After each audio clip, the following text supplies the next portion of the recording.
안녕하세요. 예수의 비전 선교회 안희한 목사입니다.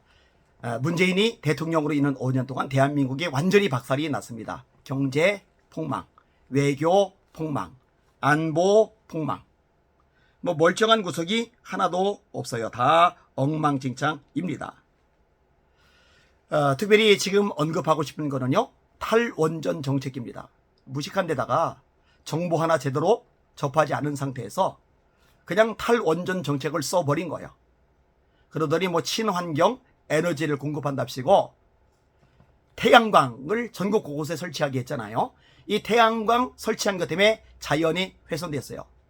최근에 일어났던 산사태들이 이 태양광 때문에 생긴 것이다. 이게 다 증명이 되죠. 이게 다 밝혀졌잖아요. 이거 다 책임을 물어야 됩니다. 멀쩡하게 뻐젓이 저렇게 지내도록 내버려 둬서는 안 됩니다. 자, 이 대한민국은요, 석유가 나지를 않아요. 석유가 나지 않는 상황에서 원자력 발전소는요, 굉장히 큰 보탬을 주었습니다.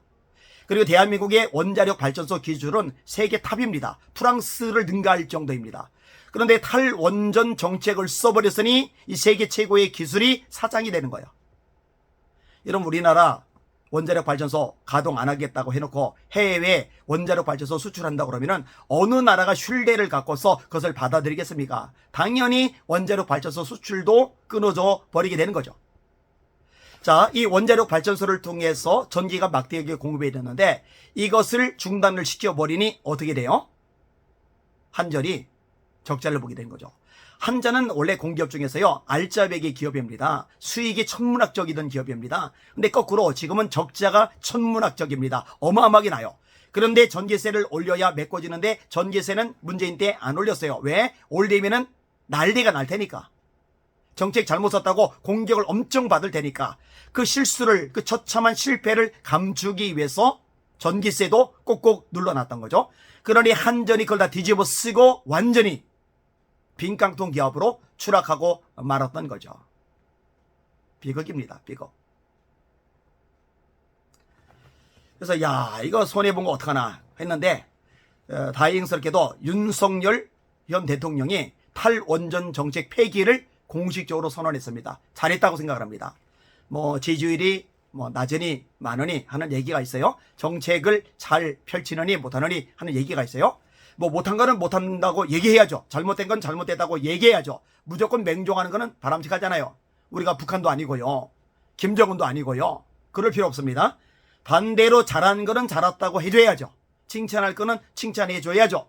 탈원전 정책 폐기는 잘한 겁니다.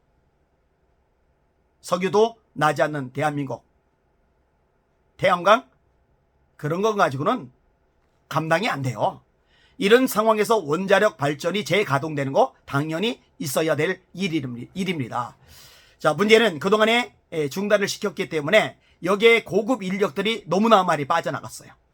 그리고 그동안에 피해를 입은 액수가 어마어마해요. 이거 다 책임을 물어야죠. 문재인에게 책임을 물어야 되고 여기에 부역했던 학자들, 여기에 부역했던 정치인들, 이들 모두에게 책임을 물어야 됩니다. 이건 절대로 그냥 넘어가서는 안 될 일입니다.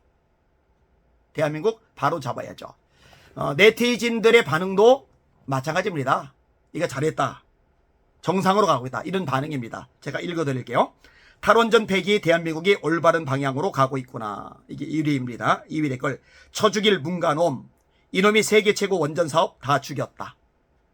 예, 문재인이가 다 죽였죠. 3위. 탈원전으로 막대한 피해를 끼친 문재인에는 반드시 처벌해야 한다. 예, 처벌해야죠. 4위. 문재양 사후 탄핵하고 모든 혜택 압류, 국가에 끼친 손해 전부 다 배상해야 한다. 재산 압류가자. 해야죠. 쭉쭉 순서대로 읽어드릴게요. 원전 위험해서 탈원전 하려던 거 아닌 거 다들 알 거다. 문재인 탈원전 비리 수사 빨리 합시다. 울산시장 선거 개입도. 이건 맞지. 우리나라가 솔직히 전기가 어디서 나오나 산유국도 아닌데 이건 당연히 해야 할 일이다. 이런 식으로 여론 신경 쓰지 말고 묵묵히 비정상적으로 꺾어진 대한민국을 바로 세우면 지지율 같은 건 상관없이 안정적으로 국정 운영할 수 있다. 물론 여론조작 좌빨들과 박지원, 문재인은 깜빵에 쳐 넣어야지. 경상도랑 강남에 원전 많이 만들고 폐기물도 거기서 해결해라. 경축이다. 이거는 이제 좌파 흙탕물 끼얹는 미꾸라지 한 마리가 댓글을 단 겁니다. 그 다음은 다시 마찬가지예요. 문재양, 이 자식은 나라 망친 놈이다. 다행이라 생각을 합니다. 원자력 발전소 재가동이 돼야 되고, 그리고 중요한 것은 이 원자력 발전소 수출이 다시 재개가 되어야 되는데 이거 어떻게 되나?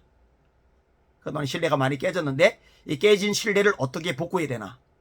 이거는 고민거리가 되리라고 생각을 합니다. 하여튼 윤석열 대통령께서 뚝심을 가지고 올바르게 정책을 진행해 나가면은 지지율 뭐 상관없습니다. 제대로 될 겁니다. 근데 이쯤에서 더 얘기하고 싶은 게 있는데 민노총 좀 때려잡아야 됩니다. 그거 하라고 대통령 찍어준 거잖아요. 전교조 박살내야 됩니다. 왜 그거 내버려 둡니까? 그거 제대로 하라고 대통령 세운 겁니다. 그 다음에 언론노조 통해서 언론을 왜곡시키는 이 세력들 다 속아내야 됩니다. 이거 해야 돼요. 이 좌파 세력, 골수 주사파 세력들 그냥 내버려 두지 말고 뚝심을 가지고 제대로 단죄를 하면 지지율 같은 거 신경 안 써도 될 만큼 전 국민들이 박수를 보낼 겁니다. 제발 그 역할 제대로 해주기를 부탁을 드립니다. 이 방송을 들으시는 분들에게 기독교인들은 윤 대통령을 위해서 기도를 많이 해주시길 바랍니다. 사람 눈치 보지 말고, 좌파들 눈치 보지 말고, 언론들 눈치 보지 말고 좀 뚝심 있게 소신을 가지고 제대로 이 나라를 이끌어가는 담대함을 가지게 해달라고 말입니다. 그렇게 되지 않으면은 나라가 정말 힘들어질 수 있거든요. 우리 기독교인들의 중요한 사명 중 하나라고 생각이 되어집니다. 사실 이 지금 5년 윤석열 정부 5년은요 과도기입니다. 과도기. 요거 하나님이 잠시 유예 기간을 주신 거요. 나라가 완전히 망할 뻔했잖아요. 이재명이 돼서 막 어쩔 뻔했어요. 그런데 지금 뭐 안심할 단계는 아닙니다. 그리고 윤석열 대통령이 역할을 제대로 못하면은요 큰일 납니다. 불안의 요소가 많은 거 사실이에요. 그렇기 때문에 또 제대로 분별하도록 제대로 뚝심을 가지고 정책을 펼쳐나가도록 기도하는 기독교인들이 많이 필요한 겁니다. 꼭 그 역할을 해주시길 바랍니다. 날마다 주님의 이름으로 함께 기도하며 승리합시다. 할렐루야.